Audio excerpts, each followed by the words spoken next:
Hallelujah, price lord. ಕರ್ತನಾದ ಯೇಸು ಕ್ರಿಸ್ತನ ನಾಮದಲ್ಲಿ ನಮ್ಮೆಲ್ಲ ಸಹೋದರ ಸಹೋದರಿನ ವಂದಿಸ್ತೇವೆ. ನೀವಿನ್ನು ನಮ್ಮ ಚಾನಲನ್ನು ಮೊದಲನೇ ಬಾರಿಗೆ ವೀಕ್ಷಿಸುತ್ತಿರುವುದಾದರೆ ದಯವಿಟ್ಟು ಸಬ್ಸ್ಕ್ರೈಬ್ ಮಾಡ್ಕೊಳ್ಳಿ, ಲೈಕ್ ಮಾಡಿ, ಶೇರ್ ಮಾಡಿ. ನಿಮ್ಮ ಪ್ರಾರ್ಥನಾ ಮನವಿಗಳನ್ನು ಕಮೆಂಟ್ ಮೂಲಕವಾಗಿ ತಿಳಿಸಬಹುದು. ಕೌನ್ಸಿಲಿಂಗ್ ಬೇಕಾದಲ್ಲಿ ಪ್ರತಿದಿನವೂ ನಡೆಯುವಂತಹ ಪ್ರಾರ್ಥನೆಗೆ ಜಾಯ್ನ್ ಆಗಬೇಕಾದಲ್ಲಿ ಕೆಳಗೆ ಕೊಟ್ಟಿರುವಂಥ ವಾಟ್ಸಪ್ ನಂಬರನ್ನು ಹಾಗೂ ಗ್ರೂಪನ್ನು ಸಂಪರ್ಕಿಸಬಹುದು. ಮುಂಜಾನೆ ವಾಕ್ಯಗಳನ್ನು ವರ್ಡ್ ಆಫ್ ಟ್ರೂತ್ ಎಂಬ ಯೂಟ್ಯೂಬ್ ಚಾನಲ್ನ ಮೂಲಕವಾಗಿ ನೀವು ವೀಕ್ಷಿಸಬಹುದು. ಅದರ ಲಿಂಕ್ ಡಿಸ್ಕ್ರಿಪ್ಷನ್ನಲ್ಲಿ ನಿಮಗೆ ಸಿಗುವಂಥದ್ದಾಗಿದೆ. ಇಂದಿನ ನಮ್ಮ ಸಂದೇಶ ಭಾಗ ಬಹುಮುಖ್ಯವಾಗಿರುವಂತಹ ಸಂದೇಶ ಭಾಗವಾಗಿದೆ. ಪ್ರತಿಯೊಬ್ಬರೂ ತಿಳಿದುಕೊಂಡು ಎಚ್ಚೆತ್ತುಕೊಂಡು ಪ್ರಾರ್ಥನೆ ಮಾಡಬೇಕಾದಂತಹ ವಿಷಯವನ್ನು ನಾವಿವತ್ತು ಧ್ಯಾನಿಸಲಿದ್ದೇವೆ. ದಯಮಾಡಿ ನೀವು ಕಡೆಯವರೆಗೂ ವೀಕ್ಷಿಸಬೇಕಾಗಿ ನಾನು ನಿಮ್ಮಲ್ಲಿ ಕೇಳ್ಕೊಳ್ತೇನೆ. ಇಂದು ನಾವು ಧ್ಯಾನಿಸುವಂತಹ ಪ್ರವಾದನ ವಾಕ್ಯವು ನಿಮಗಾಗಿ, ನಿಮ್ಮ ಕುಟುಂಬಕ್ಕಾಗಿ ಇರುತ್ತದೆ. ಯಾಕೆಂದರೆ ಕುಟುಂಬದ ಆಶೀರ್ವಾದಕ್ಕೋಸ್ಕರವಾಗಿ ಇಂದು ಅನೇಕ ವಿಷಯಗಳನ್ನು ನಾವು ಸತ್ಯವೇದದ ಮೂಲಕವಾಗಿ ನಾವು ಧ್ಯಾನಿಸಲಿದ್ದೇವೆ. ನಾವು ಕುಟುಂಬದ ಆಶೀರ್ವಾದ ಎಂದು ಹೇಳುವಾಗ ಬರೀ ಹಣ, ಆಸ್ತಿ, ಐಶ್ವರ್ಯ ಇವುಗಳನ್ನು ಮಾತ್ರ ನಾವು ಕುಟುಂಬದ ಆಶೀರ್ವಾದ ಎಂದು ನಾವು ತಿಳಿದುಕೊಳ್ತೇವೆ. ಆದರೆ ಒಬ್ಬ ಮನುಷ್ಯನ ಜೀವಿತದಲ್ಲಿ ನಿಜವಾದ ಆಸ್ತಿ ಅಥವಾ ನಿಜವಾದ ಆಶೀರ್ವಾದ ಯಾವುದಂದರೆ, ಒಬ್ಬ ಪುರುಷನಿಗೆ ಸ್ತ್ರೀ ದೇವರು ಕೊಟ್ಟಂತಹ ಆಶೀರ್ವಾದ ಆಗಿದೆ. ಅದೇ ರೀತಿಯಾಗಿ ಆ ಕುಟುಂಬದಲ್ಲಿ ಸ್ತ್ರೀ ಪುರುಷನಿಗೆ ದೇವರು ಕೊಡುವಂಥದ್ದು ಯಾವ ಆಶೀರ್ವಾದ ಅಂದರೆ ಗರ್ಭಫಲದ ಆಶೀರ್ವಾದವಾಗಿದೆ. ಇದು ಎಲ್ಲರಿಗೂ ದೇವರು ಕೊಡುವಂಥ ಆಶೀರ್ವಾದ.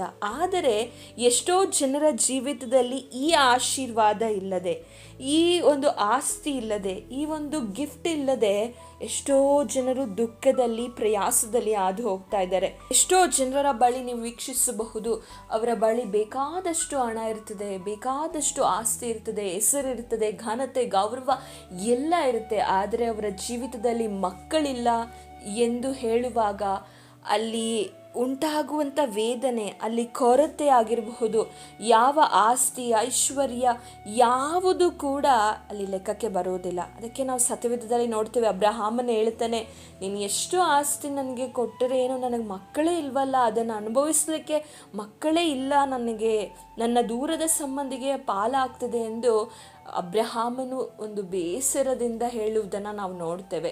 ಆದರೆ ಇಂದು ಈ ಪ್ರವಾದನೆಯ ವಾಕ್ಯವು ಈ ವಿಡಿಯೋವನ್ನು ನೋಡ್ತಾ ಇರುವಂತಹ ನಿಮಗಾಗಿ, ನಿಮ್ಮ ಕುಟುಂಬಕ್ಕಾಗಿ ಆಗಿದೆ. ನಾವು ಮೊದಲನೇದಾಗಿ ವಚನ ತೆಗೆದು ಓದೋಣ. ವಿಮೋಚನಾ ಕಾಂಡ 23ನೇ ಅಧ್ಯಾಯ 26ನೇ ವಚನ. ನಿಮ್ಮ ದೇಶದಲ್ಲಿ ಗರ್ಭಸ್ರಾವವಾಗಲಿ ಬಂಜೆತನವಾಗಲಿ ಇರುವುದೇ ಇಲ್ಲ, ನಿಮಗೆ ಸಂಪೂರ್ಣವಾದ ಆಯುಸ್ಸನ್ನು ಕೊಡುವೆನು. ಇಲ್ಲಿ ದೇವರು ಇಸ್ರಾಯೇಲರಿಗೆ ಮಾಡ್ತಾ ಇರುವಂಥ ವಾಗ್ದಾನ ಇದಾಗಿದೆ. ಅದೇ ರೀತಿಯಾಗಿ ಈ ಪ್ರವಾದನ ವಾಕ್ಯವು ಈ ವಿಡಿಯೋವನ್ನು ನೋಡ್ತಾ ಇರುವಂಥ ನಿಮಗಾಗಿ, ನಿಮ್ಮ ಕುಟುಂಬಕ್ಕಾಗಿ ದೇವರು ನೀಡುವಂಥ ವಾಕ್ಯವಾಗಿದೆ. ಈ ಒಂದು ವಾಕ್ಯವು ದೇವರು ನನಗಾಗಿ ಹೇಳ್ತಾ ಇದ್ದಾರೆ ಎಂದು ಯಾರೆಲ್ಲ ಸ್ವೀಕರಿಸಿ ಈ ಸಮಯದಲ್ಲಿ ಈ ವಾಕ್ಯದ ಮೇಲೆ ನಂಬಿಕೆಯನ್ನು ಇಡ್ತಾರೋ ಅವರ ಕುಟುಂಬದಲ್ಲಿ ಒಂದು ಆಶೀರ್ವಾದವನ್ನು ಕಾಣಲಿಕ್ಕೆ ಸಾಧ್ಯವಾಗ್ತದೆ. ನಾವು ನೆನೆಸಿಕೊಳ್ಬೋದು, ಆಶೀರ್ವಾದ ಅಂತ ಹೇಳುವುದಾದರೆ ಬರೀ ಲೌಕಿಕವಾದ ಆಶೀರ್ವಾದವನ್ನು ಆಶೀರ್ವಾದ ಎಂದು ಪರಿಗಣಿಸಬೇಡಿ. ನಿಮಗೆ ಹಣ ಇದ್ದರೆ ಅದು ಖಂಡಿತವಾಗಿಯೂ ಒಂದಲ್ಲ ಒಂದು ದಿವಸ ಖರ್ಚಾಗಿ ಹೋಗುವಂಥದ್ದಾಗಿದೆ. ನಿಮಗಿರುವಂಥ ನೇಮ್ ಆಗಿರ್ಬೋದು, ನಿಮಗಿರುವ ಹೆಸರುಗಳಾಗಿರ್ಬೋದು, ಅದು ಯಾವುದು ಈ ಭೂಮಿಯಲ್ಲಿ ಶಾಶ್ವತವಾದದ್ದಲ್ಲ. ಆದರೆ ದೇವರು ಒಂದು ಸಲ ತಲೆಮಾರುಗಳನ್ನು ಆಶೀರ್ವದಿಸುವುದಾದರೆ ದೇವರ ಆಶೀರ್ವಾದ ಅದು ಶಾಶ್ವತವಾಗಿರುವಂಥ ಆಶೀರ್ವಾದ. ಈ ಆಶೀರ್ವಾದವನ್ನು ಅನೇಕರು ತಮ್ಮ ಜೀವಿತದಲ್ಲಿ ಇಲ್ಲದಂತೆ ಕಷ್ಟಪಡುವುದನ್ನು ನಾವು ನೋಡ್ತಾ ಇದ್ದೇವೆ. ಅದೇ ರೀತಿಯಾಗಿ ಮತ್ತೆ 2ನೇ ವಾಕ್ಯ ಹೀಗೆ ಹೇಳಲ್ಪಡುತ್ತದೆ. ಯೆಶಾಯನು ಬರೆದ ಪ್ರವಾದನೆಯ ಗ್ರಂಥ 66ನೇ ಅಧ್ಯಾಯ 9ನೇ ವಚನದಲ್ಲಿ ಹೀಗೆ ಬರೆಯಲ್ಪಟ್ಟಿದೆ, ನಾನು ಗರ್ಭದ್ವಾರವನ್ನು ತೆರೆದ ಮೇಲೆ ಪ್ರಸವಿಸಗೊಡದೆ ಹೋದೇನೋ ಎಂದು ಯೆಹೋವನು ಹೇಳುತ್ತಾನೆ. ಪ್ರಸವ ಮಾಡುವವನಾದ ನಾನು ಗರ್ಭವನ್ನು ಮುಚ್ಚೆನೋ ಎಂದು ನಿನ್ನ ದೇವರು ನುಡಿಯುತ್ತಾನೆ. ಇಲ್ಲಿ ನಮಗೆ ತಿಳಿಯಪಡುವುದೇನೆಂದರೆ, ದೇವರ ವಾಕ್ಯ ನಮಗೆ ತಿಳಿಯಪಡಿಸ್ತಾ ಇದೆ, ಹಾಗಾದರೆ ಪ್ರತಿಯೊಬ್ಬರ ಜೀವಿತದಲ್ಲಿ ಗರ್ಭದ್ವಾರವನ್ನು ತೆರೆಯುವ ಆತನು ಯಾರಾಗಿದ್ದಾನೆ ಅಂದರೆ ದೇವರಾಗಿದ್ದಾನೆ. ಇಂದು ನಾವು ಕೆಲವೊಂದು ಆತ್ಮಿಕ ಸಂಗತಿಗಳನ್ನು ತಿಳಿದುಕೊಳ್ಳಲಿದ್ದೇವೆ. ಯಾಕೆ ಗರ್ಭಗಳು ಮುಚ್ಚಲ್ಪಡ್ತಾ ಇದೆ. ಇದಕ್ಕೆ ಕಾರಣವೇನು? ಗರ್ಭಫಲ ಅನ್ನುವಂಥದ್ದು ಸಂಪೂರ್ಣವಾಗಿ ಅದು ದೇವರ ಕೈಯಲ್ಲಿರುವಂಥದ್ದಾಗಿದೆ. ದೇವರು ಕೊಡುವಂಥ ಸ್ವಾಸ್ಥ್ಯ ಮತ್ತು ಬಹುಮಾನವಾಗಿದೆ ಗರ್ಭಫಲ ಮತ್ತು ಪುತ್ರ ಸಂತಾನವು ಎಂದು ನಾವು ವಾಕ್ಯದಲ್ಲಿ ಓದ್ತೇವೆ. ಕೀರ್ತನೆಗಳು 127ನೇ ಅಧ್ಯಾಯದಲ್ಲಿ ಸ್ಪಷ್ಟವಾಗಿ ನಮಗೆ ತಿಳಿಯಲ್ಪಡಿಸಿದೆ. ವಿಡಿಯೋ ನೋಡ್ತಾ ಇರುವಂಥ ಸಹೋದರ ಸಹೋದರಿಯರೇ, ತುಂಬ ದಿವಸಗಳಿಂದ ಮಕ್ಕಳಿಲ್ಲದೆ ಕಷ್ಟಪಡ್ತಾ ಇರ್ಬೋದು. ಏನು ಇದಕ್ಕೆ ಕಾರಣ? ಇದರಿಂದ ಹೇಗೆ ಹೊರಗೆ ಬರಲಿ? ಎಷ್ಟೋ ಆಸ್ಪತ್ರೆಗೆ ಖರ್ಚು ಮಾಡಿದೆ, ಎಷ್ಟೋ ಜನರ ನಿಂದನೆಯ ಮಾತುಗಳನ್ನು ಕೇಳಿ ಸಾಕಾಯಿತು, ಇನ್ನು ನನಗೆ ಮಕ್ಕಳಾಗೋದಿಲ್ಲ, ಇನ್ನು ನನ್ನ ಜೀವಿತದಲ್ಲಿ ಆಶೀರ್ವಾದವನ್ನು ಕಂಡುಕೊಳ್ಳಿಕ್ಕೆ ಸಾಧ್ಯವಿಲ್ಲ ಎಂದು ನಿರ್ಧಾರ ಮಾಡಿರುವಂತಹ ಸಹೋದರ ಸಹೋದರಿಯರೇ, ಈ ಪ್ರವಾದನೆಯ ವಾಕ್ಯವು ನಿಮಗಾಗಿದೆ. ದೇವರು ನಿಮ್ಮ ಮುಚ್ಚಲ್ಪಟ್ಟಂತಹ ಗರ್ಭವನ್ನು ತೆರೆಯುವಾತನಾಗಿದ್ದಾನೆ. ಇದರ ಮೇಲೆ, ಈ ವಾಕ್ಯದ ಮೇಲೆ ನಂಬಿಕೆ ಇಟ್ಟು ನೀವಿಂದಿನಿಂದ ಪ್ರಾರ್ಥಿಸುವುದಾದರೆ ಖಂಡಿತವಾಗಿಯೂ ದೇವರು ನಿಮ್ಮ ಜೀವಿತದಲ್ಲಿ ಕಾರ್ಯ ಮಾಡುವಾತನಾಗಿದ್ದಾನೆ. ನಾವು ಮುಖ್ಯವಾದ ವಿಷಯವನ್ನ ಇಲ್ಲಿ ತಿಳಿದುಕೊಳ್ಳಬೇಕಾಗಿದೆ. ಗರ್ಭವನ್ನ ತೆರೆಯುವವನು, ಅದರಲ್ಲಿ ಫಲ ಕೊಡುವವನು ದೇವರು ಮಾತ್ರ ಆಗಿದ್ದಾನೆ. ಆತನಿಂದ ಮಾತ್ರ ಸಾಧ್ಯ. ಅನೇಕರು ಅನೇಕ ಪೂಜೆಗಳನ್ನು, ಪುನಸ್ಕಾರಗಳನ್ನು, ಅನೇಕ ಕಾರ್ಯಗಳನ್ನು ನೀವು ಮಾಡಿ ನಾನು ಪಡೆದುಕೊಂಡಿದ್ದೇನೆ ಎಂದು ನೀವು ಭಾವಿಸಬಹುದು. ಆದರೆ ಎಲ್ಲಿಯೂ ಸಾಧ್ಯವಿಲ್ಲ. ಗರ್ಭವನ್ನು ಮುಚ್ಚುವವನು, ತೆರೆಯುವವನು, ಆ ಗರ್ಭವನ್ನು ಕೊಡುವವನು ನಮ್ಮ ಕರ್ತನಾದ ಯೇಸು ಕ್ರಿಸ್ತನು ಮಾತ್ರ ಆಗಿದ್ದಾನೆ. ಹಾಗಾದರೆ ನಾವಿಲ್ಲಿ ಇವತ್ತು ಮುಖ್ಯವಾಗಿ ತಿಳಿದುಕೊಳ್ಳಬೇಕಾದ ವಿಚಾರ ಏನಂದರೆ, ಯಾಕೆ ದೇವರು ಗರ್ಭವನ್ನು ಕಟ್ಟಲ್ಪಡ್ತಾರೆ? ಯಾಕೆ ಗರ್ಭಗಳು ಮುಚ್ಚಲ್ಪಟ್ಟಿದೆ? ಮುಚ್ಚಲ್ಪಡಲಿಕ್ಕೆ ಕಾರಣಗಳೇನು ಎಂದು ನಾವು ಸತ್ಯವೇದದ ಮೂಲಕವಾಗಿ ತಿಳಿದುಕೊಳ್ಳೋಣ. ಯಾಕೆ ಗರ್ಭಫಲ ತಡೆಯಾಗ್ತಾ ಇದೆ? ಯಾಕೆ ಅನೇಕರ ಕುಟುಂಬದಲ್ಲಿ ಮಕ್ಕಳಿಲ್ಲ? ಇದಕ್ಕೆ ಮುಖ್ಯವಾಗಿ ಕಾರಣಗಳೇನು ಎಂದು ನಾವು ತಿಳಿದುಕೊಳ್ಳೋಣ. ಈ ವಿಡಿಯೋವನ್ನು ನೋಡ್ತಾ ಇರುವಂಥ ನೀವು ದಯಮಾಡಿ ಈ ಪಾಯಿಂಟ್ಸ್ಗಳನ್ನು ನೋಟ್ ಮಾಡಿಟ್ಟುಕೊಂಡು ನೀವು ಪ್ರಾರ್ಥನೆಯನ್ನು ಮಾಡಬೇಕಾಗಿ ನಾನು ನಿಮ್ಮಲ್ಲಿ ಕೇಳಿಕೊಳ್ತೇನೆ. ಈ ಸಂದೇಶ ಪ್ರಾರಂಭಿಸುವುದಕ್ಕಿಂತ ಮುಂಚೆ ಒಂದು ಚಿಕ್ಕ ಪ್ರಾರ್ಥನೆ. ಪರಿಶುದ್ಧನಾಗಿರುವ ದೇವರೇ, ನಿಮ್ಮ ನಾಮಕ್ಕೆ ಸ್ತೋತ್ರವಾಗಲಿ. ಕೊಟ್ಟಂಥ ಸುಂದರವಾದ ಸಮಯಕ್ಕಾಗಿ ಸ್ತೋತ್ರ ಸಲ್ಲಿಸ್ತೇವೆ. ಏಸಪ್ಪ, ಈ ಸಮಯದಲ್ಲಿ ಸಂದೇಶವನ್ನು ಹೇಳುವಾಗ, ಮಾತನಾಡುವುದು ನಾನಲ್ಲ, ನನ್ನ ಸ್ವಂತ ಬುದ್ಧಿ ಜ್ಞಾನದಿಂದಲ್ಲ, ಪರಿಶುದ್ಧಾತ್ಮನೇ ನೀವು ಮಾತನಾಡಿ ಒಬ್ಬೊಬ್ಬರ ಹೃದಯದಲ್ಲಿ ಕಾರ್ಯ ಮಾಡಬೇಕಾಗಿ ಪ್ರಾರ್ಥನೆ ಮಾಡ್ತೇವೆ. ನಮ್ಮ ಮರೆಮಾಚಿ ನೀವು ಪ್ರಕಟವಾಗಬೇಕಾಗಿ ಯೇಸುವಿನ ನಾಮದಲ್ಲಿ ಬೇಡಿಕೊಳ್ತೇನೆ ತಂದೆ, ಆಮೇನ್ ಆಮೇನ್. ಗರ್ಭ ದ್ವಾರವನ್ನ ತೆರೆಯುವಂಥವರು ದೇವರಾಗಿದ್ದಾರೆ. ಹಾಗಾದ್ರೆ ಯಾಕೆ ದೇವರು ಗರ್ಭ ದ್ವಾರವನ್ನ ಮುಚ್ಚುತ್ತಾರೆ ಎಂದು ನಾವು ಮೊದಲನೇದಾಗಿ ನೋಡೋದಾದ್ರೆ 4 ಸಂಗತಿಗಳು ನಾವಿದರಲ್ಲಿ ನೋಡಬಹುದಾಗಿದೆ. ಮೊದಲನೇದಾಗಿ, ದೇವರಿಗೆ ಆ ಗರ್ಭದ ಮೂಲಕ ಒಂದು ದರ್ಶನವಿರುತ್ತದೆ. ಆದ ಕಾರಣವೇ ಆ ಗರ್ಭವನ್ನ ದೇವರು ಮುಚ್ಚಿರುತ್ತಾರೆ.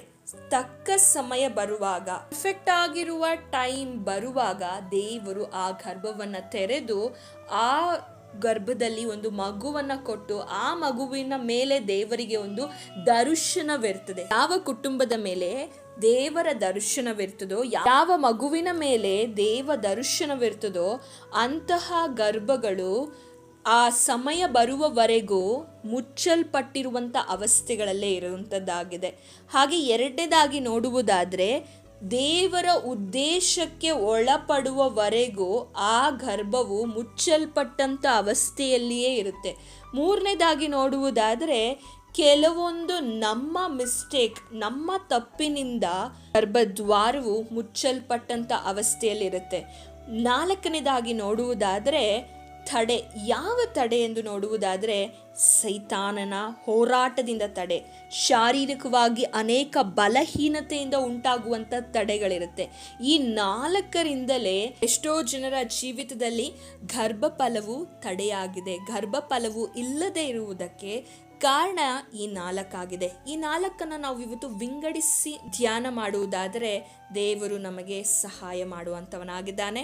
ಮೊದಲನೇದಾಗಿ ನಾವು ತಡೆಯಾಗಿರುವಂತಹ ಗರ್ಭದ ಕುರಿತಾಗಿ ನೋಡೋಣ. ಸೈತಾನನಿಂದ ಬಂಧನದಿಂದ ಸೈತಾನನು ಅನೇಕ ಸಂತಾನವನ್ನು ಬೆಳೆಯದಂತೆ ತಡೆದಿರುವುದನ್ನು, ಹೇಗೆ ಅದರಿಂದ ಜಯವನ್ನು ಹೊಂದಿಕೊಳ್ಳುವುದನ್ನು ನೋಡೋಣ. ಕೆಲವರಿಗೆ ಶಾರೀರಿಕವಾಗಿಯೂ ಇದು ಒಂದು ಕಾರಣವಿದ್ರೆ, ಇನ್ನೊಂದು ಕಾರಣ ಏನಂದರೆ ಶಾರೀರಿಕವಾಗಿಯೂ ಕೂಡ ಅನೇಕರಲ್ಲಿ ಬಲಹೀನತೆಯಿಂದ ಅವರ ಗರ್ಭಗಳಲ್ಲಿ ದೇವರ ಆಶೀರ್ವಾದವನ್ನು ಕಾಣದಂತೆ ಸೈತಾನನು ತಡೆ ಹಾಕುವುದನ್ನು ನೋಡ್ತೇವೆ.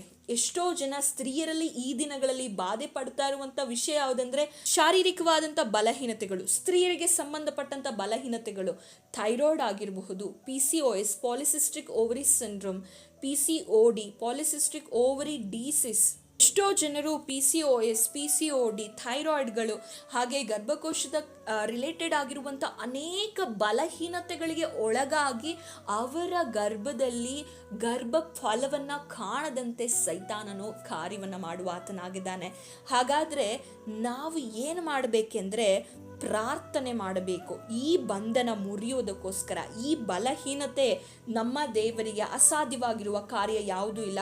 ನಿಮಗೆ PCOS ಇರಲಿ, ನಿಮಗೆ ಡಾಕ್ಟರ್ ಹೇಳಿರ್ಬೋದು ನಿಮ್ಮಲ್ಲಿ ಮಕ್ಕಳಾಗುವಂಥ ಸಾಧ್ಯತೆಯೇ ಇಲ್ಲ, ನಿಮಗೆ ಈ ರೀತಿಯಾದಂಥ ತೊಂದರೆಗಳು ತುಂಬ ಇದೆ, ನಿಮ್ಮ ಗರ್ಭಕ್ಕೆ ಅಷ್ಟು ಕೆಪಾಸಿಟಿ ಇಲ್ಲ ಎಂದು ವೈದ್ಯರು ಅನೇಕ ಮಾತುಗಳನ್ನು ಹೇಳಿರ್ಬೋದು. ಆದರೆ ನಾವು ಸತ್ಯವೇದದಲ್ಲಿ ಅನೇಕ ಉದಾಹರಣೆಗಳನ್ನು ನೋಡ್ತೇವೆ. ಯಾವ ಬಂಧನದಿಂದ, ಹೋರಾಟದಿಂದ, ಅಂಧಕಾರ ಬಲಗಳಿಂದ ಕಟ್ಟಲ್ಪಟ್ಟಂಥ ಗರ್ಭವನ್ನು ದೇವರಿಗೆ ತೆರೆಯಲು ಸಾಧ್ಯವಾಗ್ತದೆ. ಯಾಕೆಂದರೆ ನಾವು ಸತ್ಯವೇದದಲ್ಲಿ ನೋಡ್ತೇವೆ, ಈಸಾಕನಿಗೂ ರಬೇಕಳಿಗೂ ಮದುವೆ ಆಗ್ತದೆ. ಮದುವೆ ಆದ ನಂತರ ಅವರಿಗೆ ಮಕ್ಕಳಿರೋದಿಲ್ಲ.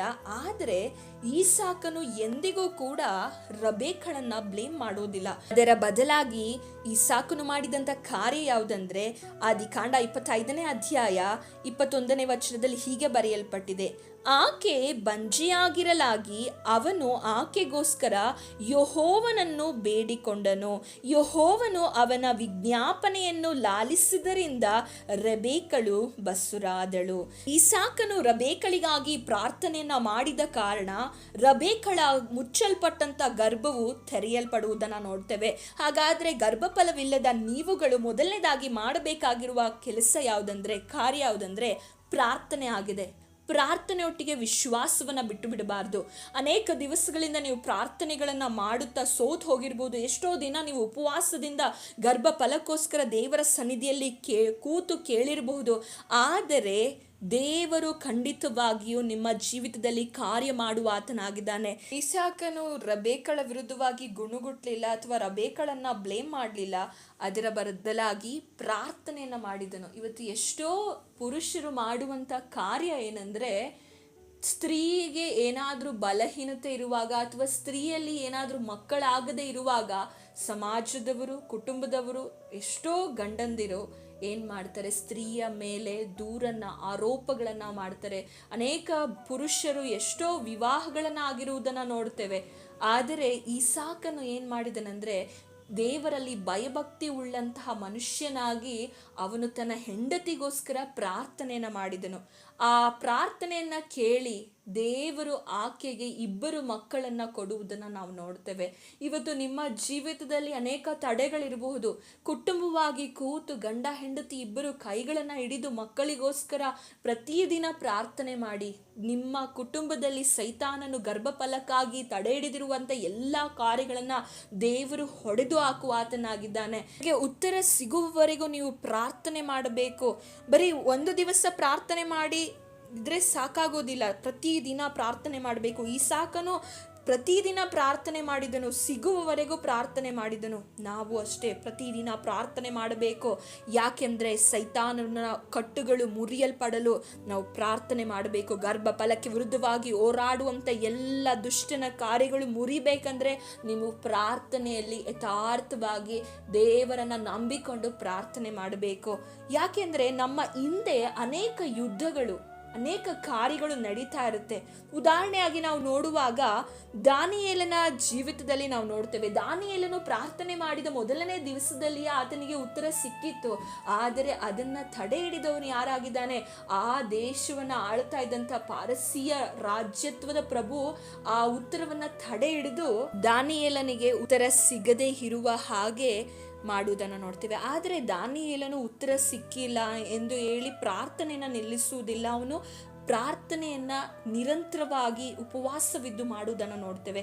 ನಾವು ಕೂಡ ಅದೇ ರೀತಿಯಾಗಿ ಪ್ರಾರ್ಥನೆ ಮಾಡಬೇಕು. ನಮ್ಮ ಶಾರೀರಿಕ ಬಲಹೀನತೆಗಳು ಏನೇ ಆಗಿರಬಹುದು, ವೈದ್ಯರು ಏನೇ ಹೇಳಿರ್ಬೋದು, ಅದು ಯಾವುದು ದೇವರ ಮುಂದೆ ಅಸಾಧ್ಯವೆಲ್ಲ ಎಲ್ಲ ಕಾರ್ಯವೂ ಸಾಧ್ಯವಾಗಿದೆ.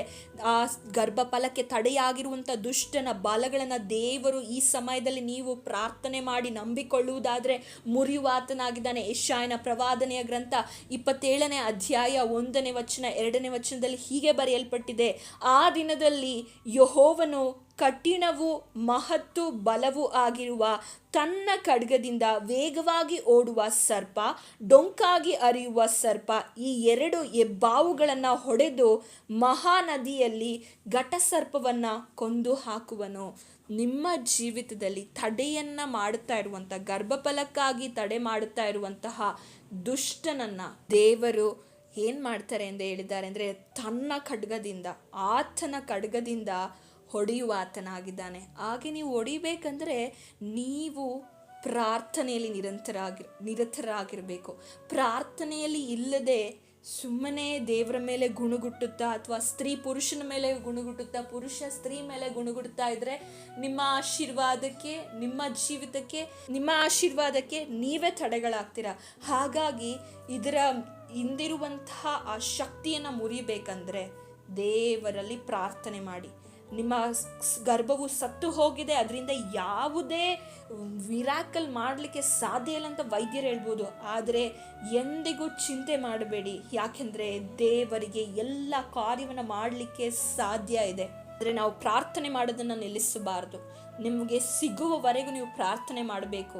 ಗರ್ಭಫಲಕ್ಕೆ ಅಡ್ಡಿಯಾಗಿರುವ ಈ ದುಷ್ಟ ಸರ್ಪದ ಕಾರ್ಯಗಳು ಮುರಿಯಲ್ಪಡಲು, ನಿಮ್ಮ ಜೀವಿತದಲ್ಲಿ ದೇವರು ಕೆಡವಿ ಹಾಕಲು ನೀವು ಪ್ರಾರ್ಥನೆಯಲ್ಲಿ ನಿರತರಾಗಿರಬೇಕು. ಗಂಡ ಹೆಂಡತಿಯಲ್ಲಿ ಐಕ್ಯತೆ ಅನ್ಯೂನ್ಯತೆ ಇರಬೇಕು. ಗಂಡ ಹೆಂಡತಿ ಐಕ್ಯತೆ ಅನ್ಯೂನ್ಯತೆಯಿಂದ ಕೈ ಹಿಡಿದು ಪ್ರತಿದಿನ ರಾತ್ರಿ ನೀವು ಮಲಗುವಾಗ ಅದಕ್ಕೋಸ್ಕರವಾಗಿ ವಿಶೇಷವಾಗಿ ಒಂದು ಸಮಯವನ್ನು ಬೇರ್ಪಡಿಸಿ ಪ್ರಾರ್ಥನೆ ಮಾಡಿ ನೋಡಿ. ನಿಮ್ಮ ಪಿತೃ ಮಾತೃ ಪಾಪ ಶಾಪಗಳಾಗಿರ್ಬೋದು, ಅವುಗಳನ್ನೆಲ್ಲ ಮುರಿದು ದೇವರು ನಿಮ್ಮ ಮುಚ್ಚಲ್ಪಟ್ಟಂತಹ ಗರ್ಭವನ್ನು ತೆರೆಯುವ ಆತನಾಗಿದ್ದಾನೆ. ಎರಡನೇದಾಗಿ ನೋಡುವುದಾದರೆ, ನಮ್ಮ ತಪ್ಪಿನಿಂದ ಅನೇಕ ಸಮಯದಲ್ಲಿ ನಮ್ಮ ಗರ್ಭಫಲಗಳು ಮುಚ್ಚಲ್ಪಟ್ಟಂಥ ಅವಸ್ಥೆಯಲ್ಲಿ ಇರುವುದನ್ನು ನಾವು ನೋಡ್ತೇವೆ. ಅದಕ್ಕೆ ಉದಾಹರಣೆಯಾಗಿ ಆದಿಕಾಂಡ 30ನೇ ಅಧ್ಯಾಯ 1-2ನೇ ವಚನದಲ್ಲಿ ನೋಡ್ತೇವೆ, ರಾಹೇಲಳ ಗರ್ಭವು ಮುಚ್ಚಲ್ಪಟ್ಟಿರುವುದನ್ನು ನೋಡ್ತೇವೆ. ಆ ವಚನವನ್ನು ನಾವು ಓದಿಕೊಳ್ಳೋಣ. ಆದಿಕಾಂಡ 30ನೇ ಅಧ್ಯಾಯ 1 ಮತ್ತು 2ನೇ ವಚನ. ರಾಹೇಲಳು ತಾನು ಮಕ್ಕಳನ್ನು ಹೆರದೆ ಇರುವುದನ್ನು ನೋಡಿ ತನ್ನ ಅಕ್ಕನ ಮೇಲೆ ಹೊಟ್ಟೆ ಕಿಚ್ಚುಪಟ್ಟು ಯಾಕೋಬನಿಗೆ, ಮಕ್ಕಳನ್ನು ನನಗೆ ಕೊಡು, ಇಲ್ಲದಿದ್ದರೆ ಸಾಯುವೆನು ಎಂದು ಹೇಳಲು ಅವನು ಆಕೆಯ ಮೇಲೆ ಕೋಪಗೊಂಡು, ದೇವರು ನಿನಗೆ ಮಕ್ಕಳನ್ನು ಕೊಡದೆ ಹೋದ ಮೇಲೆ ಕೊಡಲಿಕ್ಕೆ ನನ್ನಿಂದಾದೀತೋ ಅಂದನು. ಇಲ್ಲಿ ನಾವು ಸ್ಪಷ್ಟವಾಗಿ ಅರ್ಥ ಮಾಡಿಕೊಳ್ಬೇಕು, ದೇವರೇ ಮಕ್ಕಳನ್ನು ಕೊಡುವಂಥವನಾಗಿದ್ದಾನೆ. ಅದಕ್ಕೆ ಯಾಕೋಬನ ಹೇಳ್ತಾ ಇದ್ದಾನೆ, ದೇವರು ನಿನಗೆ ಮಕ್ಕಳನ್ನು ಕೊಡದೆ ಹೋದ್ಮೇಲೆ ನಾನು ಕೊಡಲಿಕ್ಕೆ ನನ್ನಿಂದ ಸಾಧ್ಯ ಇಲ್ಲ, ದೇವರಿಂದ ಸಾಧ್ಯ.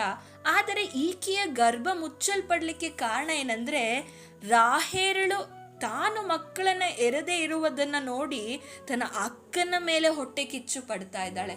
ಆ ಹೊಟ್ಟೆ ಕಿಚ್ಚಿನಿಂದಲೇ, ಆಕೆಯಲ್ಲಿರುವಂಥ ಆ ಹೊಟ್ಟೆ ಕಿಚ್ಚಿನಿಂದಲೇ ಆಕೆಯ ಗರ್ಭವು ಮುಚ್ಚಲ್ಪಟ್ಟಂತ ಅವಸ್ಥೆಯಲ್ಲಿರ್ತದೆ. ನಂತರ ಆಕೆ ತನ್ನ ತಪ್ಪನ್ನು ಅರ್ಥ ಮಾಡಿಕೊಂಡ ಮೇಲೆ ತರುವಾಯ ರಾಹೇಲಳು ತನ್ನ ತಪ್ಪನ್ನು ಯಾವಾಗ ತಿದ್ದುಕೊಂಡು ಪಶ್ಚಾತ್ತಾಪ ಪಟ್ಟು ಪ್ರಾರ್ಥನೆಯನ್ನು ಮಾಡ್ತಾಳೋ ಆಗ ಅವಳ ಜೀವಿತದಲ್ಲಿ ಮುಚ್ಚಲ್ಪಟ್ಟಂಥ ಗರ್ಭವು ತೆರೆಯಲ್ಪಡುವುದನ್ನು ನೋಡ್ತೇವೆ. ಎಷ್ಟೋ ಸಮಯದಲ್ಲಿ ನಮ್ಮ ತಪ್ಪಿನಿಂದಾಗಿ ಅನೇಕ ಬಾರಿ ಏನುಂಟಾಗ್ತದೆ ಅಂದರೆ, ನಮ್ಮ ಜೀವಿತದಲ್ಲಿ ದೇವರು ಇಟ್ಟಿರುವಂಥ ಆಶೀರ್ವಾದಕ್ಕೆ ನಮ್ಮ ಮಾತುಗಳಾಗಿರ್ಬೋದು, ನಮ್ಮ ನಡತೆಗಳಾಗಿರ್ಬೋದು, ನಮ್ಮ ಕ್ರಿಯೆಗಳಾಗಿರ್ಬೋದು, ಕುಟುಂಬದಲ್ಲಿ ಇರುವಂಥ ಕಾರ್ಯಗಳಾಗಿರ್ಬೋದು, ಇದೆಲ್ಲದೂ ಕೂಡ ತಡೆಯಾಗಿರ್ತದೆ.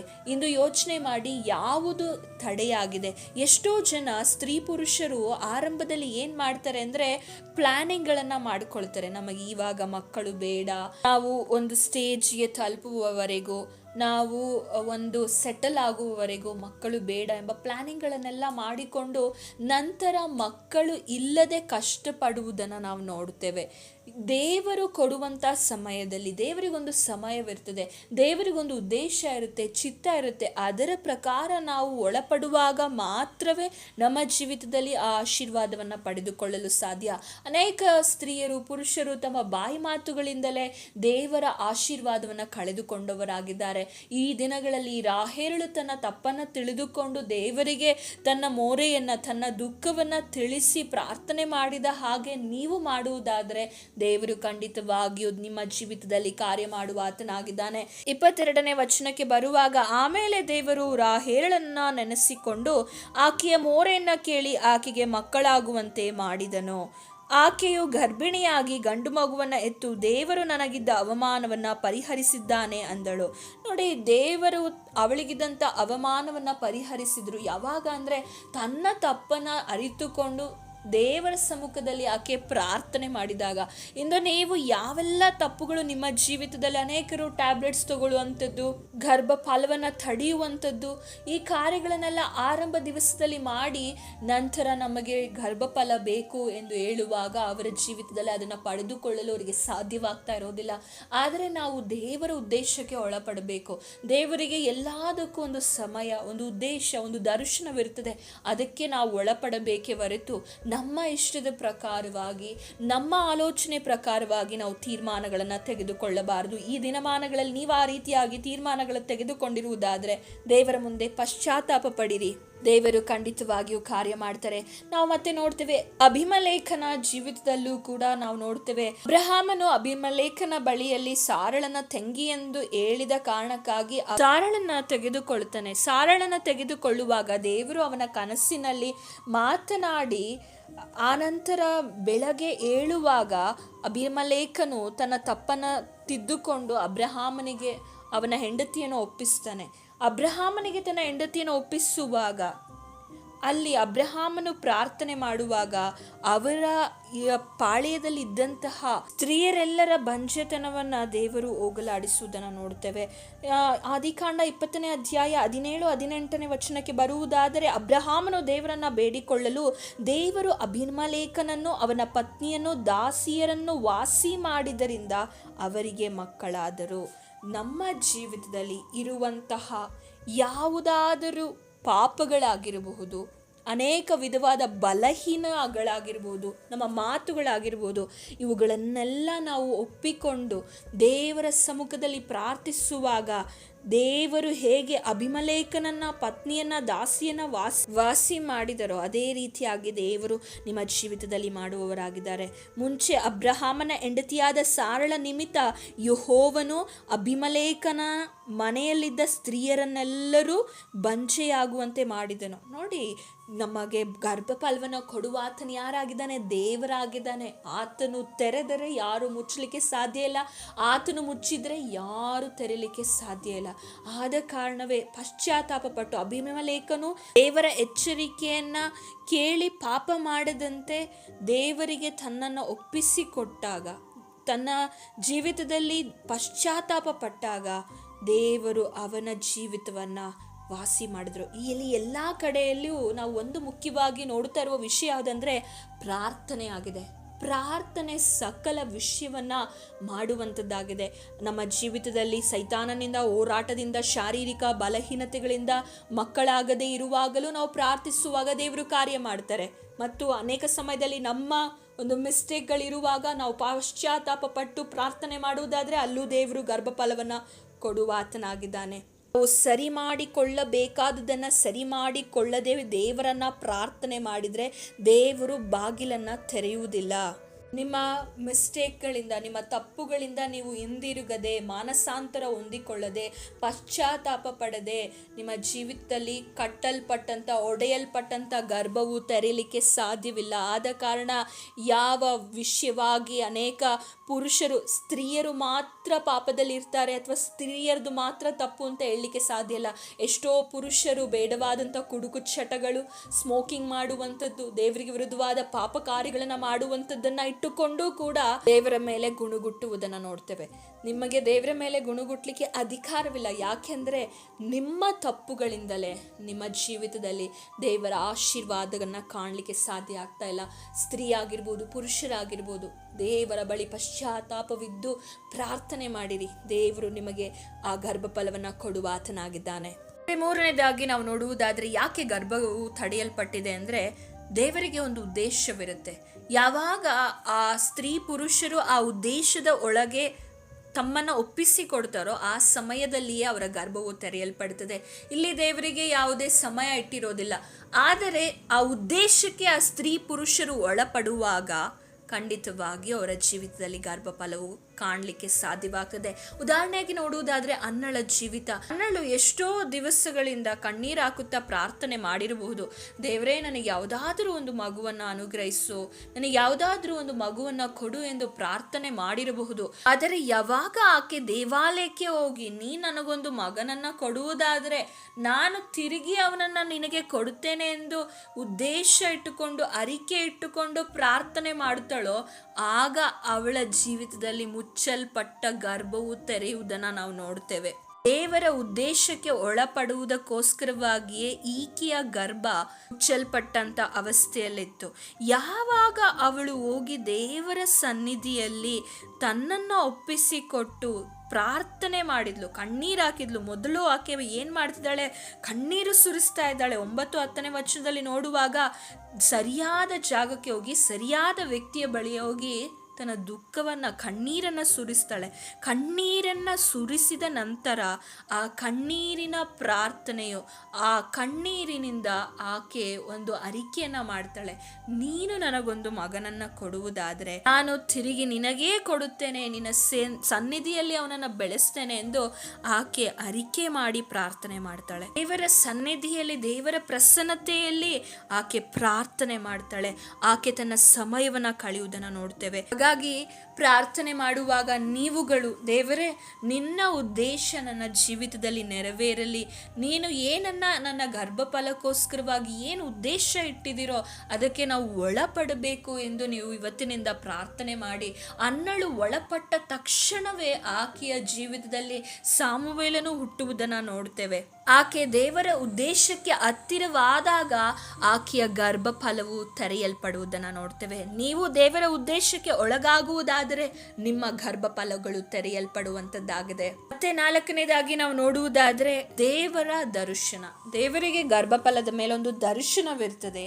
ಆದ ಕಾರಣವೇ ಆ ಗರ್ಭವು ಮುಚ್ಚಲ್ಪಟ್ಟಂಥ ಅವಸ್ಥೆಯಲ್ಲಿ ಇರ್ತದೆ. ಅದಕ್ಕೆ ಉದಾಹರಣೆ ಯಾರಂದರೆ ಅಬ್ರಹಾಮನ ಜೀವಿತ. ಅಬ್ರಹಾಮನು ಸಾರಳ ಜೀವಿತದಲ್ಲಿ ದೇವರು ಅವರಿಗೊಂದು ವಾಗ್ದಾನ ಮಾಡಿರ್ತಾರೆ. ಆ ವಾಗ್ದಾನ, ಆ ದರ್ಶನ ನೆರವೇರಬೇಕಂದ್ರೆ ಅದಕ್ಕೆ ಒಂದು ತಕ್ಕ ಸಮಯ ಇದೆ. ನಾವು ಅಂದುಕೊಂಡ ಸಮಯದಲ್ಲಿ ಅಲ್ಲ, ನಾವು ತೀರ್ಮಾನಿಸಿದಂತೆ ಅಲ್ಲ, ದೇವರು ತೀರ್ಮಾನಿಸಿದಂತೆ ದೇವರ ಸಮಯದಲ್ಲಿ ನೆರವೇರುವಂಥದ್ದಾಗಿದೆ. ಆದ ಕಾರಣ ದೇವರಿಗೆ ನಿಮ್ಮ ಜೀವಿತದಲ್ಲಿ ಯಾವುದೋ ಒಂದು ದರ್ಶನ ಇದೆ. ಆ ದರ್ಶನ ನೆರವೇರುವವರೆಗೂ ನಿಮಗೆ ಕೆಲವೊಮ್ಮೆ ನೀವು ಕೇಳಿಕೊಂಡಂತಹ ಗರ್ಭಫಲ ದೊರೆಯದೇ ಇರಬಹುದು. ಆದರೆ ಅಬ್ರಹಾಮನಂತೆ ನೀವು ಸಹ ದೇವರಲ್ಲಿ ನಂಬಿಕೆ ಉಳ್ಳವರಾಗಿರಿ. ದೇವರು ಹೇಳಿದ್ದಾರೆ, ದೇವರು ನಿಮಗೆ ವಾಗ್ದಾನ ಮಾಡಿದ್ದಾರೆ ಅಂದರೆ ಆತನು ಮನುಷ್ಯರಂತೆ ಅಲ್ಲ, ಖಂಡಿತವಾಗಿಯೂ ಆತನು ಕಾರ್ಯವನ್ನು ಮಾಡುವ ಆತನಾಗಿದ್ದಾನೆ. ಅಬ್ರಹಾಮನು ಇದನ್ನು ತನ್ನ ಜೀವಿತದಲ್ಲಿ ಅರ್ಥ ಮಾಡಿಕೊಂಡನು. ಸರಿಯಾದ ಸೆಟ್ ಟೈಮ್ ಆಫ್ ಗಾಡ್. ಹಬಕ್ಕೂಕ 2:3 ಹೀಗೆ ಹೇಳುತ್ತದೆ, ದೇವರು ಸರಿಯಾದ ಸಮಯದಲ್ಲಿ ಎಲ್ಲವನ್ನ ಮಾಡುವ ಆತನಾಗಿದ್ದಾನೆ. ಆ ವಚನವನ್ನು ನಾವು ಓದಿಕೊಳ್ಳೋಣ. ಅದು ಕ್ಲುಪ್ತ ಕಾಲದಲ್ಲಿ ನೆರವೇರತಕ್ಕದ್ದು, ಆದರೆ ಪರಿಣಾಮಕ್ಕೆ ತ್ವರೆ ಪಡುತ್ತದೆ. ಮೋಸ ಮಾಡದು, ತಡವಾದರೂ ಅದಕ್ಕೆ ಕಾದಿರು, ಅದು ಬಂದೇ ಬರುವುದು, ತಾಮಸವಾಗದು. ದೇವರು ನಿಮಗೆ ಒಂದು ವಾಗ್ದಾನ ಮಾಡಿ ಒಂದು ದರ್ಶನವನ್ನು ಕೊಟ್ಟಿದ್ದಾರೆ ಅಂದರೆ ದಯಮಾಡಿ ನೀವು ಅದರಲ್ಲಿ ಕಾದಿರಬೇಕು. ನಿಮ್ಮ ಆದಿಗಳನ್ನು ಬದಲಾಯಿಸಬೇಡಿ. ಅದಕ್ಕೆ ಆದಿಕಾಂಡ 17ನೇ ಅಧ್ಯಾಯದಲ್ಲಿ 1ನೇ ವಚನದಲ್ಲಿ ನೋಡ್ತೇವೆ, ದೇವರು ಅಬ್ರಹಾಮನಿಗೆ ತಿಳಿಸ್ತಾರೆ, ನಿನ್ನ ಆದಿಯನ್ನು ಬದಲಾಯಿಸಬೇಡ, ನೀನು ದೋಷವಿಲ್ಲದೆ ನನ್ನ ಮುಂದೆ ನೀನು ನಡ್ಕೊಳ್ಬೇಕು. ಯಾಕೆ ಇಲ್ಲಿ ಈ ಮಾತನ್ನು ಹೇಳ್ತಾ ಇದ್ದಾರೆ ಅಂದರೆ ಆ ದರ್ಶನವು ನೆರವೇರುವಂಥ ಸಮಯ, ಆ ದರ್ಶನವು ಕೈಗೂಡುವ ಸಮಯ ಹತ್ತಿರ ಬಂದ ಕಾರಣಕ್ಕೆ ದೇವರು ಅಬ್ರಹಾಮನಿಗೆ ತಿಳಿಸ್ತಾ ಇದ್ದಾರೆ, ನಿನ್ನ ಆದಿಯನ್ನು ಬದಲಾಯಿಸಬೇಡ, ನೀನು ದೋಷವಿಲ್ಲದೆ ನನ್ನ ಮುಂದೆ ನಡ್ಕೋ. ದರ್ಶನ ಯಾರ ಜೀವಿತದಲ್ಲಿ ಇರ್ತದೋ ಅವರಿಗೆ ಒಂದು ಸಮಯ ಇರುತ್ತೆ. ಆ ಸಮಯ ಬರುವವರೆಗೂ ನೀವು ನಿಮ್ಮ ಆದಿಗಳನ್ನು ಬದಲಾಯಿಸಬಾರದು. ದೇವರು ಅಬ್ರಹಾಮನಿಗೆ ಇಲ್ಲಿ ಎಚ್ಚರಿಕೆಯನ್ನು ಕೊಟ್ಟು ನಿನ್ನ ಆದಿಯನ್ನು ಬದಲಿಸಬೇಡ, ಯಾಕೆಂದರೆ ನಿನಗೆ ಕೊಡಲ್ಪಟ್ಟಂಥ ನಿನಗೆ ಮಾಡಲ್ಪಟ್ಟಂಥ ವಾಗ್ದಾನವು ನೆರವೇರುವ ಸಮಯ ಹತ್ತಿರವಾಗಿದೆ ಎಂದು ತಿಳಿಸುವುದನ್ನು ನಾವು ಕಾಣಲ್ಪಡ್ತೇವೆ. ಆರಂಭದಲ್ಲಿ ನೋಡುವಾಗ ಸಾರಳು ನಂಬಿಕೆಯಲ್ಲಿ ಕುಂದಿ ಹೋದಂಥವಳಾಗಿದ್ದಳು. ಸಾರಳು ನೆನೆಸಿಕೊಂಡಿದ್ದಳು ನನ್ನಿಂದ ಸಾಧ್ಯವೇ ಇಲ್ಲ ಎಂದು. ಆದ ಕಾರಣ ಆಗಾರಳನ್ನು ಒಪ್ಪಿಸಿಕೊಟ್ಟು ನಂತರ ಇಷ್ಮಾಯಲ್ ಹುಟ್ಟುವುದನ್ನು ನೋಡ್ತೇವೆ. ಆದರೆ ಅಬ್ರಹಾಮನಿಗೆ ಮಾತ್ರ ದರ್ಶನ ತಂದಂಥ ದೇವರು ದರ್ಶನದಲ್ಲಿ ನನ್ನನ್ನು ನಡೆಸ್ತಾನೆ ಎಂಬ ನಂಬಿಕೆ ಇತ್ತು. ನಂತರ ಆಕೆಯೂ ಕೂಡ ನಂಬಿ ಸತ್ತಂತಹ ಬಲಹೀನಾವಸ್ಥೆಯಲ್ಲಿದ್ದಂಥ ಆ ಗರ್ಭದಲ್ಲಿ ದೇವರು ಮಗುವನ್ನು ಏರಲು ಆಕೆಗೆ ಶಕ್ತಿಯನ್ನು ಕೊಡುವುದನ್ನು ನೋಡ್ತೇವೆ. ದರ್ಶನ ಇರುವವನು ದರ್ಶನದಲ್ಲಿ ನಡೆಯಬೇಕು. ಅಬ್ರಹಾಮನು ಇಸಾಕನು ಮೋರಿಯಾ ಬೆಟ್ಟಕ್ಕೆ ಹೋಗುವಾಗ ಅವರು ಸರಿಯಾದ ದಾರಿಯಲ್ಲಿ ಪ್ರಯಾಣ ಮಾಡಿದರು. ಅವರ ಆದಿಯನ್ನು ಬದಲಿಸಲು ಅವ್ರು ನೋಡಲಿಲ್ಲ. ಆದ ಕಾರಣವೇ ದೇವರು ಅವರ ಜೀವಿತವನ್ನು ಆಶೀರ್ವಾದ ಮಾಡಿದರು. ನಮ್ಮ ಜೀವಿತದಲ್ಲೂ ಅಷ್ಟೇ ದೇವರು ಒಂದು ದರ್ಶನ ಇಟ್ಟಿದ್ದಾರೆ. ಪ್ರೀತಿಯ ಸಹೋದರ ಸಹೋದರಿಯರೇ, ಈ ವಿಡಿಯೋ ನೋಡ್ತಾ ಇರುವಂಥ ನಿಮ್ಮ ಕುಟುಂಬದ ಮೇಲೆ, ನಿಮಗೆ ಹುಟ್ಟಲಿಕ್ಕಿರುವಂಥ ಮಗುವಿನ ಮೇಲೆ ದೇವರಿಗೊಂದು ದರ್ಶನವಿದೆ. ಆದರೆ ಅದು ಸರಿಯಾದ ಸಮಯದಲ್ಲಿ ನೆರವೇರುವಂಥದ್ದಾಗಿದೆ. ನೀವು ಜನರ ಮಾತನ್ನು ಕೇಳಿಕೊಂಡು ಅಥವಾ ನಿಮ್ಮ ಸುತ್ತಲೂ ನಡೆಯುವಂತಹ ಮಾತು ಕ್ರಿಯೆಗಳನ್ನು ನೆನೆಸಿಕೊಂಡು ನಿಮ್ಮ ಆದಿಗಳನ್ನು ಮಾರ್ಗಗಳನ್ನು ಬದಲಾಯಿಸಬೇಡಿ. ಅನೇಕರು ಅನೇಕ ವಿಧವಾದಂತಹ ಸಜೆಷನ್ಗಳನ್ನು ನಿಮಗೆ ಕೊಡಬಹುದು. ಅನೇಕ ಕಾರ್ಯಗಳನ್ನು ಮಾಡಿರಿ, ನೀವು ಅಲ್ಲಿಗೆ ಹೋಗಿರಿ, ಈ ವೈದ್ಯರನ್ನು ಸಂಪರ್ಕಿಸಿರಿ ಅಥವಾ ಈ ಪೂಜೆಗಳನ್ನು ಮಾಡಿರಿ ಎಂದು ನಿಮ್ಮ ಆದಿಗಳನ್ನು ತಪ್ಪಿಸಲು ಅನೇಕ ಜನರು ಬರಬಹುದು. ನಿಮ್ಮ ಗರ್ಭದ ಮೇಲೆ ದೇವರಿಗೊಂದು ದರ್ಶನವಿದೆ. ಆ ದರ್ಶನ ನೆರವೇರುವ ಸಮಯದವರೆಗೂ ನೀವು ಅಬ್ರಹಾಮನಂತೆ ನಂಬಿಗಸ್ತರಾಗಿ ಕಾದಿರಬೇಕು. ನಂಬಿಗಸ್ತರಾಗಿ ಕಾದಿರುವಾಗಲೇ ಅಬ್ರಹಾಮನು ಇಸಾಕನನ್ನು ಪಡೆದುಕೊಂಡನು. ಇಸಾಕನು ಎಷ್ಟು ಒಳ್ಳೆಯ ಮಗನು. ನೀವು ಆತನ ಕುರಿತಾಗಿ ನೀವು ಧ್ಯಾನ ಮಾಡಿ ನೋಡಿ. ನಾವು ದೇವರಿಂದ ಏನನ್ನು ಪಡೆದುಕೊಳ್ತೇವೋ ಅದು ಯಾವಾಗಲೂ ಒಳ್ಳೆಯದಾಗಿಯೇ ಇರ್ತದೆ. ಎಷ್ಟೋ ಜನರು ಮಕ್ಕಳಾಗಿಲ್ಲದೆ ಇರುವಾಗ ಯೇಸುವನ್ನು ನಂಬಿರ್ತಾರೆ. ಮಕ್ಕಳು ಆಗಲಿಲ್ಲ, ಪ್ರಾರ್ಥನೆ ಮಾಡಿಯೂ ಆಗಲಿಲ್ಲವೆಂದಾಗ ಯೇಸುವಿನಿಂದ ದೂರ ಹೋಗ್ತಾರೆ. ನೀವೆಷ್ಟೇ ದೂರ ಹೋದರೂ, ನೀವೇನೇ ಕಾರ್ಯ ಮಾಡಿದರೂ ಗರ್ಭ ಫಲವು ನಿಮಗೆ ದೊರೆಯುವಂಥದ್ದು ದೇವರಿಂದಲೇ. ಮುಚ್ಚಲ್ಪಟ್ಟಂಥ ಗರ್ಭವು ತೆರೆಯಲಿಕ್ಕೆ ಆತನಿಗೆ ಸಾಧ್ಯ. ತೆರೆದ ಗರ್ಭವನ್ನು ಮುಚ್ಚಲಿಕ್ಕೂ ಮುಚ್ಚಿದಂತಹ ಗರ್ಭವನ್ನು ತೆರೆಯಲಿಕ್ಕೂ ಆತನೊಬ್ಬನಿಗೆ ಮಾತ್ರ ಸಾಧ್ಯ. ನಾವು ವಾಕ್ಯದಲ್ಲಿ ಓದಿದ ಹಾಗೆ ಆತನು ಗರ್ಭವನ್ನು ತೆರೆಯುವವನು, ಪ್ರಸವ ಮಾಡುವವನು, ಹಾಗೆ ಆ ಗರ್ಭವನ್ನು ಮುಚ್ಚುವವನು ಆಗಿದ್ದಾನೆ ಎಂದು ವಾಕ್ಯವನ್ನು ನಾವು ಓದಿದ್ವಿ. ಈ ವಿಡಿಯೋ ನೋಡ್ತಾ ಇರುವಂಥ ನಿಮ್ಮ ಮೇಲೆ ದೇವರಿಗೊಂದು ಉದ್ದೇಶವಿದೆ. ನಿಮ್ಮ ಜೀವಿತದಲ್ಲಿರುವಂತಹ ಆದಿಯನ್ನು ಬದಲಿಸಬೇಡಿ. ಯಾರೋ ಹೇಳ್ತಾರೆ ಅಥವಾ ನಿಮ್ಮ ಮನಸ್ಸಿಗೆ ತೋಚಿದ ಹಾಗೆ ದೇವರ ಮಾರ್ಗದಿಂದ ದೂರ ಹೋಗುವುದಾದರೆ ದೇವರ ಆಶೀರ್ವಾದವನ್ನು ಕಳ್ಕೊಳ್ತೀರಾ. ಅಬ್ರಹಾಮನು ಆ ರೀತಿಯಾಗಿ ಅನೇಕ ಮಾರ್ಗಗಳಿತ್ತು, ಆದರೆ ಅವನು ಆ ಮಾರ್ಗವನ್ನು ಆರಿಸಿಕೊಳ್ಳಲು ದೇವರು ಬಿಡಲಿಲ್ಲ. ದೇವರು ಹೇಳ್ತಾರೆ, ಇಷ್ಮಾಯಲನೇ ಇದ್ದಾನೆ, ಅವನನ್ನೇ ನೀನು ನನಗೆ ಬಾಧ್ಯಸ್ಥನಾಗಿ ಮಗನಾಗಿ ಮಾಡೆಂದು. ಇಲ್ಲ, ನಿನ್ನ ಹೊಟ್ಟೆಯಲ್ಲಿ ಹುಟ್ಟುವಂಥ ಮಗನೇ ನನಗೆ ಬಾಧ್ಯಸ್ಥನಾಗಂತಹ ಮಗನು ಅಂತ ದೇವರು ಹೇಳ್ತಾರೆ. ದೇವರು ಹೇಳಿದ್ದನ್ನು ನೆರವೇರಿಸ್ತಾರೆ. ಅವರ ಸಮಯದಲ್ಲಿ ನೆರವೇರಿಸುವವರೆಗೂ ತಾಳ್ಮೆಯಿಂದ ಆತನ ಸಮ್ಮುಖದಲ್ಲಿ ಕಾಯಬೇಕು. ಈ ದಿನಗಳಲ್ಲಿ ನಾವು 4 ವಿಚಾರಗಳನ್ನು ಧ್ಯಾನಿಸಿದ್ದೇವೆ. ದಯಮಾಡಿ ಈ ವಿಚಾರಗಳನ್ನು ಗಂಭೀರವಾಗಿ ತೆಗೆದುಕೊಂಡು ಕರ್ತನ ಸಮ್ಮುಖದಲ್ಲಿ ಪ್ರಾರ್ಥನೆ ಮಾಡಿರಿ. ದೇವರು ವಾಕ್ಯದ ಮೂಲಕ ಆಶೀರ್ವದಿಸಲಿ. ಪ್ರಾರ್ಥಿಸೋಣ. ಪರಿಶುದ್ಧನಾದ ದೇವರೇ, ಕೊಟ್ಟ ವಾಕ್ಯಕ್ಕಾಗಿ ಸ್ತೋತ್ರ. ಕೇಳುವ ಸಹೋದರ ಸಹೋದರಿಯ ಜೀವಿತವನ್ನು ಬದಲಾಯಿಸು. ಈ ಪ್ರವಾದನ ವಾಕ್ಯಗಳು ಅವರ ಜೀವಿತದಲ್ಲಿ ನೆರವೇರಲಿಕ್ಕೆ ಬೇಕಾದ ನಂಬಿಕೆಯನ್ನು, ಬಲವನ್ನು, ತಾಳ್ಮೆಯನ್ನು ಅನುಗ್ರಹಿಸಬೇಕಾಗಿ ಯೇಸುವಿನ ನಾಮದಲ್ಲಿ ಬೇಡಿಕೊಳ್ತೇವೆ ತಂದೆಯೇ, amen. Thanks for watching. God bless you.